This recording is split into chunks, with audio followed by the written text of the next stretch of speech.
तमिलनाडु के रामेश्वरम में जन्मा ये एक गरीब लड़का, जिसके घर लालटेन जलाने के लिए तेल खरीदने तक के पैसे नहीं थे। परिवार को 2 वक्त की रोटी तक नसीब नहीं होती थी। ना पैरों में चप्पल थी और ना ही सर पर पक्की छत। बस था तो आसमान में उड़ने का सपना, जिसे उसने समंदर के किनारे बैठकर देखा था। इसी सपने को हकीकत में बनाने के लिए वो रोज सुबह 4 बजे उठकर मीलों पैदल चलकर पास वाले गांव में फ्री की ट्यूशन लेने जाता था और वापस आकर परिवार की आर्थिक सहायता करने के लिए पूरे गांव में अखबार बांटता था। रात के समय पूरे गांव में जहां रोशनी दिख जाए वहां चुपचाप पढ़ने बैठ जाता था। उसी लड़के ने आगे चलकर भारत को अंतरिक्ष में पहुंचा दिया, परमाणु महाशक्ति बना दिया और खुद दुनिया के सबसे बड़े लोकतंत्र का महानायक बन गया। हम जिस महान शख्सियत की बात कर रहे हैं, उन्हें किसी परिचय की जरूरत नहीं है, बल्कि उनका नाम सोचने मात्र से मेरे तो रोंगटे खड़े हो गए। जी हां, मैं बात कर रहा हूं missile man of India, sir APJ Abdul Kalam ji. एक ऐसी शख्सियत जिसके 0 हेटर्स थे, जिनके मुंह से निकला हर एक शब्द आज के युवा के लिए सबसे बड़ी सीख थी और जिनका पूरी दुनिया इतना सम्मान करती थी ना कि 26 मई 2005 को जब कलाम साहब ने स्विट्जरलैंड में कदम रखा ना, तो उनके सम्मान में वहां की गवर्नमेंट ने उस दिन को साइंस डे डिक्लेयर कर दिया। लेकिन क्या आप जानते हैं कि एक छोटे से कमरे से निकलकर भारत के राष्ट्रपति बनने तक का उनका सफर इतना मुश्किल था कि कोई आम आदमी बीच में ही दम तोड़ दे। इनफैक्ट कलाम साहब ने भी एक बार अपनी जान लेने की कोशिश की थी। आज हम सर एपीजे अब्दुल कलाम जी की इसी स्ट्रगल स्टोरी के बारे में बात करेंगे, जो आपको हर मुश्किल से लड़ने की हिम्मत देगी। 15 अक्टूबर 1931 तमिलनाडु के रामेश्वरम आइलैंड में रहने वाले एक गरीब परिवार में अब्दुल कलाम का जन्म होता है। उनके पिता एक छोटी सी नाव चलाते थे, जिससे उनकी फैमिली को मुश्किल से 2 वक्त की रोटी नसीब होती थी। एक छोटे से कमरे वाले घर में कलाम अपने 4 भाई बहन और माता पिता के साथ रहते थे और शाम होते ही उनके घर घना अंधेरा छा जाता था। बस जो हल्की सी रोशनी आती थी वो होती थी चांद की रोशनी, और कभी कभार लालटेन जलाने के लिए तेल खरीदा जाता था, जिसका भरपूर इस्तेमाल वो रात में पढ़ाई के लिए किया करते थे। और उनके माता पिता भी खुद अंधेरे में बैठकर अपने बच्चों को पढ़ने के लिए लालटेन दे देते थे। कलाम साहब को पढ़ाई का इतना शौक था कि 8 साल की उम्र में जब उन्हें पता चला कि उनके गांव से कई किलोमीटर दूर एक ऐसे टीचर हैं जो 5 साल के बच्चों को फ्री में गणित पढ़ाते हैं, लेकिन उनका एक नियम था कि वो सुबह 4 से 5 बजे के बीच सिर्फ उन बच्चों को पढ़ाएंगे जो नहा कर आएंगे। तभी 8 साल के कलाम ने ठान लिया कि वो मैथ्स तो सीख कर रहेंगे। ऐसे में ठंडी हो, गर्मी हो या बारिश, वो हर सुबह ठंडे पानी से नहाकर और तैयार होकर मास्टर जी के पास पढ़ने चले जाते थे। इसी बीच इस बच्चे के जीवन में एक ऐसी घटना हुई जिसने भारत का भविष्य सुनहरे अक्षरों से लिख दिया। दरअसल कई बार कलाम अपने पिता का हाथ बटाने जाते थे और घंटों तक समंदर किनारे बैठकर आसमान को निहारते रहते थे। इसी तरह एक दिन उन्होंने खुले आसमान में उड़ रहे पंछियों को देखकर पायलट बनने का सपना देखा। वो कहते थे कि सपने तभी सच होते हैं जब हम उन्हें देखना शुरू करते हैं, लेकिन इस सपने की राह में इतने कांटे बिछे थे कि आगे बढ़ते हुए उनके पैर ही छिल गए, जिसमें सबसे बड़ा कांटा था आर्थिक तंगी। 10 साल की उम्र में कलाम साहब समझ गए थे कि उन्हें अपने परिवार का हाथ बटाने की जरूरत है, इसीलिए उन्होंने अखबार बांटना शुरू कर दिया। कलाम साहब हर सुबह अपनी साइकिल पर रेलवे स्टेशन जाते, वहां से दीना मनी नाम के अखबार कलेक्ट करते और पूरे गांव के घर घर में अखबार पहुंचाते। इस दौरान भी वो चलते चलते पूरा अखबार पढ़ लेते थे। वहीं वो अपनी दोपहर मनिकम की लाइब्रेरी में बिताते और ज्ञान की खोज में किताबों, पुराने अखबारों और लिटरेचर के पन्ने पलटते रहते। कलाम साहब कहते थे, हमेशा बड़े सपने देखो, क्योंकि छोटे सपने देखना अपराध है। लेकिन उनका सपना पूरा करने में वो हार गए। दरअसल हुआ ये कि कलाम साहब के परिवार में हर कोई चाहता था कि वो अपना फाइटर पायलट बनने का सपना पूरा करे। इसीलिए 1951 में उन्हें सेंट जोसेफ कॉलेज में एडमिशन दिलाने के लिए उनकी बड़ी बहन ने अपने सोने के कंगन गिरवी रख दिए। कलाम साहब ने भी पूरी मेहनत से पढ़ाई की और यहां से फिजिक्स में डिग्री लेकर वो 1955 में मद्रास इंस्टीट्यूट ऑफ टेक्नोलॉजी में एरोस्पेस इंजीनियरिंग करने पहुंचे, जहां वो एक प्रोजेक्ट पर काम कर रहे थे। मगर समय बीता जा रहा था और प्रोजेक्ट खत्म होने का नाम नहीं ले रहा था, जो देखकर एक बार कॉलेज के डीन काफी गुस्सा हो जाते हैं और उन्होंने गुस्से में अब्दुल कलाम जी से कहा कि अगर तुमने 3 दिन में यह प्रोजेक्ट पूरा नहीं किया तो मैं तुम्हारी स्कॉलरशिप कैंसिल कर दूंगा।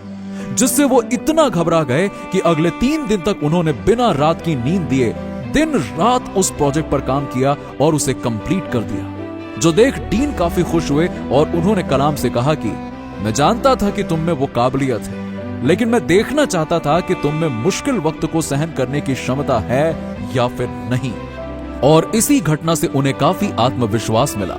मगर वो कहते हैं ना, सब कुछ आसानी से मिल जाए तो कोई महान ना बन पाता, और उन्हें महान बनाने के लिए ही कुदरत ने उन्हें ऐसी पटकनी दी जिससे किसी भी आम इंसान की कमर टूट जाए। जी हां, उन्होंने अपने सपनों को पूरा करने के लिए इंडियन एयरफोर्स के एग्जाम दे दी और इंटरव्यू देने देहरादून चले गए। लेकिन बदकिस्मती से वायुसेना में सिर्फ 8 वैकेंसीज थी और कलाम साहब को 9th रैंक मिला और वो अपने सपने को हकीकत बनाने में फेल हो गए। उस वक्त वो नौजवान अपनी आंखों के सामने हर उम्मीद को टूटते हुए देख रहा था।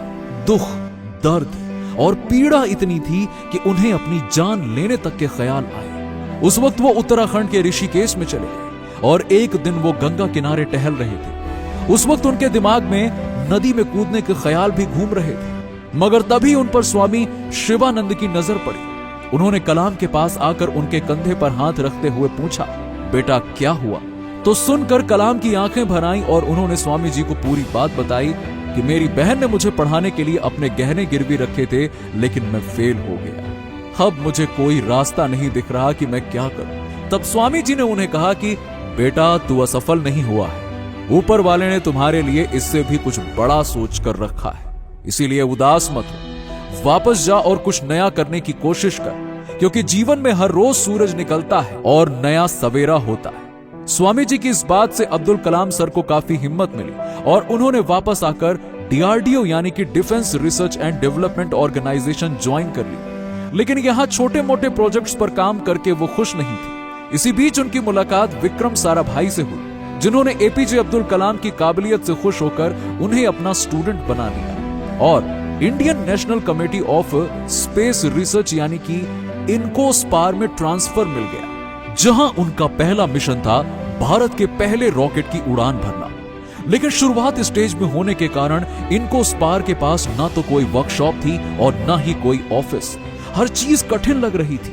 तभी कलाम साहब ने अपनी टीम से कहा, हमें हार नहीं माननी चाहिए और किसी भी चुनौती को हमें हराने का मौका भी नहीं देना चाहिए। जिसके बाद उन्होंने केरल के थुम्बा गांव में एक चर्च को अपना वर्कशॉप बना लिया और वहां के फादर के घर को अपना ऑफिस। फिर सरकार से मिले थोड़े बहुत पैसों से उन्होंने बकायदा पूरे रॉकेट को ही बना डाला।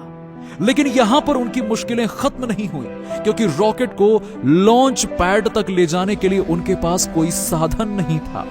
तभी उन्होंने रॉकेट के पूरे पार्ट्स को डिसमेंटल किया और सभी टुकड़ों को बैलगाड़ी और साइकिल की मदद से लॉन्च पैड तक पहुंचाया। इतनी मुश्किलों के बाद 21 नवंबर 1963 को यह रॉकेट लॉन्च करके भारत ने अंतरिक्ष में अपना पहला कदम रखा। लेकिन क्या आप जानते हैं कि एक मिसाइल मैन जिन्होंने इस देश को उसकी असली ताकत दिखाई, उनका नाम मिसाइल मैन एक सक्सेसफुल नहीं बल्कि एक फेल प्रोजेक्ट से पड़ा था। जी हां, तो हुआ यह था कि साल 1969 में यानी कि 1969 में डॉक्टर अब्दुल कलाम भारत के सबसे पहले सैटेलाइट लॉन्च प्रोजेक्ट SLV-3 के डायरेक्टर बने। मगर उस वक्त जनता को स्पेस में जाने की अहमियत पता ही नहीं थी, इसलिए लोगों ने कई सवाल उठाए और उन्हें इस मिशन के लिए काफी कम बजट मिला। मगर फिर भी सर एपीजे अब्दुल कलाम इस मिशन के लिए इतने ज्यादा डेडिकेटेड थे कि उन्होंने अपने करियर में एक भी वीकेंड ऑफ नहीं लिया, कोई छुट्टी तक नहीं मनाई और खून पसीने से SLV-3 को तैयार किया। इसी बीच उनके पिता की मौत हो गई, लेकिन वो अपने लक्ष्य से भटके नहीं। उन्होंने इस प्रोजेक्ट को अपनी निजी जिंदगी से ऊपर रखते हुए पूरा किया। लेकिन जब अगस्त 1979 में उनकी 10 साल की मेहनत की असली परीक्षा हुई, यानी कि रॉकेट लॉन्च हुआ, तब ये सितारों को छूने के बजाय बंगाल की खाड़ी में जा गिरा। उस वक्त लोगों ने उन्हें काफी ताने मारे, बहुत खरी खोटी सुनाई। ऐसे में किसी भी इंसान की हिम्मत टूट सकती है, लेकिन उन्होंने हार मानने के बजाय अपनी गलतियों पर ध्यान दिया और सिर्फ 1 साल के अंदर 18 जुलाई 1980 के दिन SLV-3 रोहिणी का सक्सेसफुल लॉन्च करके उन्होंने भारत का झंडा अंतरिक्ष में लहरा दिया, जिसके बाद उन्होंने भारत के बैलिस्टिक मिसाइल्स जैसे कि अग्नि और पृथ्वी के प्रोजेक्ट्स को भी सक्सेसफुली पूरा किया, जिसकी वजह से उन्हें साल 1981 में पद्म भूषण और 1990 में पद्म विभूषण से सम्मानित किया गया। लेकिन जिस उपलब्धि के लिए उन्हें भारत रत्न से नवाजा गया वो था पोखरण 2।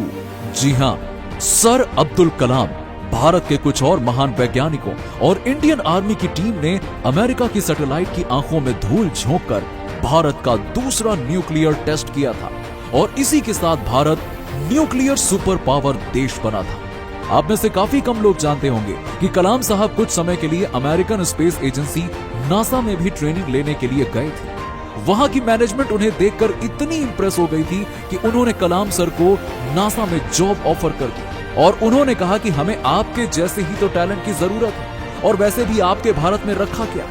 तभी अब्दुल कलाम साहब मुस्कुराए और इंडिया को स्पेस तक पहुंचाने की जिद के साथ वापस लौटा और अपनी जिद को पूरी भी किया।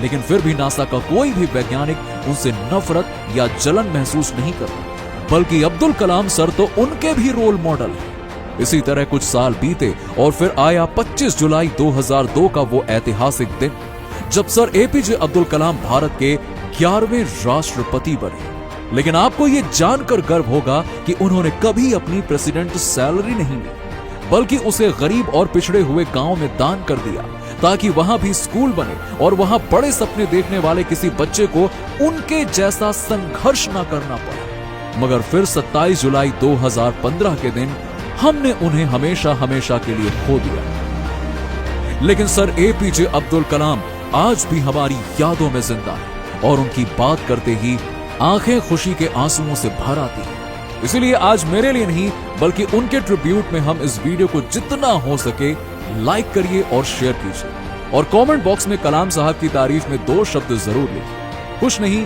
तो मिसाइल मैन की जय हो ये लिखिए। हम उम्मीद करते हैं कि संघर्ष से भरी इस कहानी से आपको काफी हिम्मत मिली होगी।